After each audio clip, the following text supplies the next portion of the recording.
今仔日是世界母语日，教育部伫咧即天举办本土语言杰出贡献奖的颁奖典礼。今年总共有11个得奖者含单位。教育部长指出讲，今年得奖者有脑中青三代人才，希望即寡开拓者呢会当继续带领民间做语言文化定见。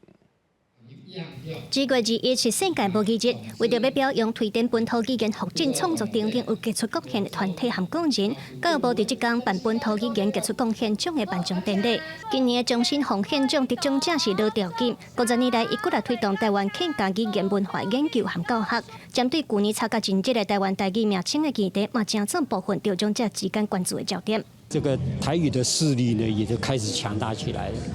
那这种状况呢，我们客家话也是很难自处了。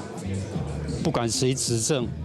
不管呢是哪一个单位来负责这个语言教育的，都应该站在一种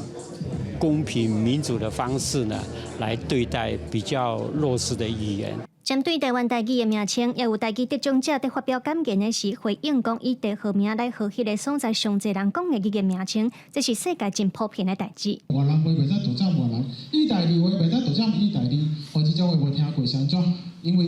用迄个所在的地名来和迄个所在人口上侪族群的共同语，这是全世界四国拢有定有的代志啦吼。所以台语叫做台语，一点仔都无奇怪啦。 今年台语的部分，个人奖有4位得奖者，包括朱子宏医生、主播林玉珍，也有研究台语句法的刘成贤副教授，和伫咧法国开台语课的刘定岳。另外，佮加上一个团体奖，台北市台湾语协会。教育部长强调，今年得奖者老中青三代人才拢有，希望这个开拓者会当继续带领民间促进语言文化定根和生态。语言是文化的底层底层，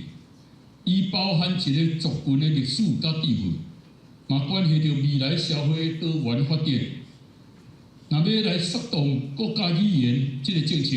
需要众人长期做伙来拍拼。